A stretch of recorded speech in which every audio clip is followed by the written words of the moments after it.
onto its back for the 7-minute ride into orbit. Discovery now making one last reach for the stars. Well, space is the latest frontier in the war with Russia. The head of Russia's space program, Dmitry Rogozin, says sanctions have destroyed space unity and the country will pull out of the International Space Station.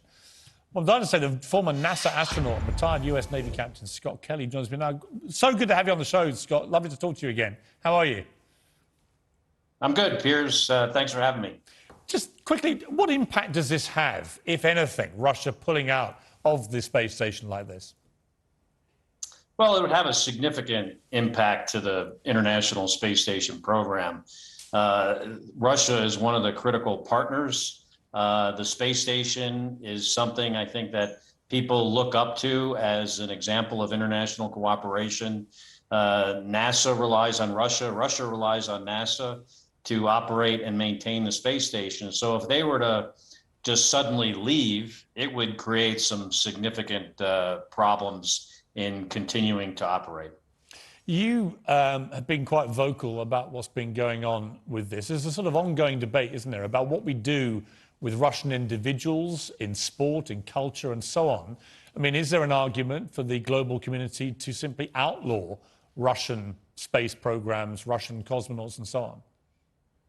You know, I think it's important enough to humanity to have a place that is not on this planet where we can work cooperatively together, peacefully together, for the benefit of all of us. And, you know, currently that's the International Space Station.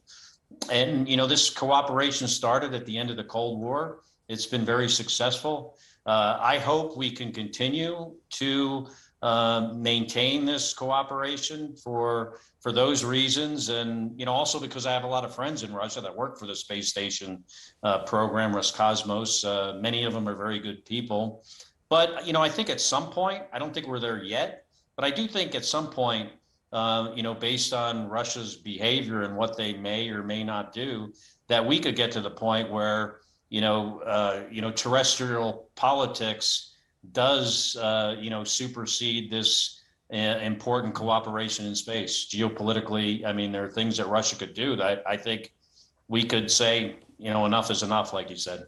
On a lighter note, NASA is sending drawings of naked humans into space in the hope of luring aliens towards us. What do you think of that? You know, well, I heard about that today, so I Googled it.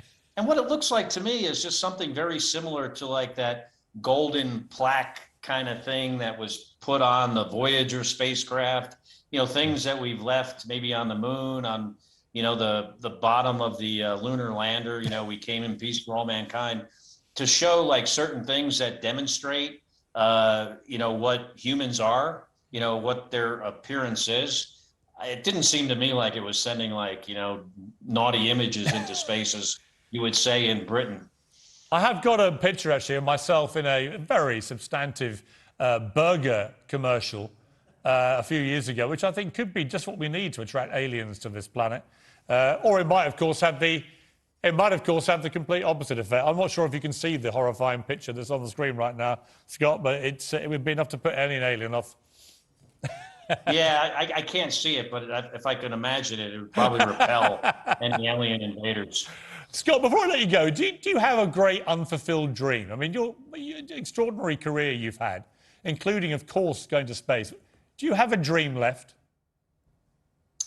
Well, you know, as far as like space flight's concerned, I was just happy to be, you know, have that privilege of flying in space. You know, unfortunately, like right now, my major focus has been like speaking out against this war in Ukraine. I have Ukrainian American family members. I have Ukrainian friends, I have Russian friends. You know, certainly the Ukrainians are suffering most of anyone by far, but you know, there's a lot of people I care about. So, you know, my current dream is for this nightmare of a, you know, illegal invasion, murders, rapes, you know, genocide to be over. I mean, that's as far ahead as I'm thinking for me, for myself personally right now. Scott, it's great to talk to you. Thank you very much indeed for joining me. Thank you, Piers.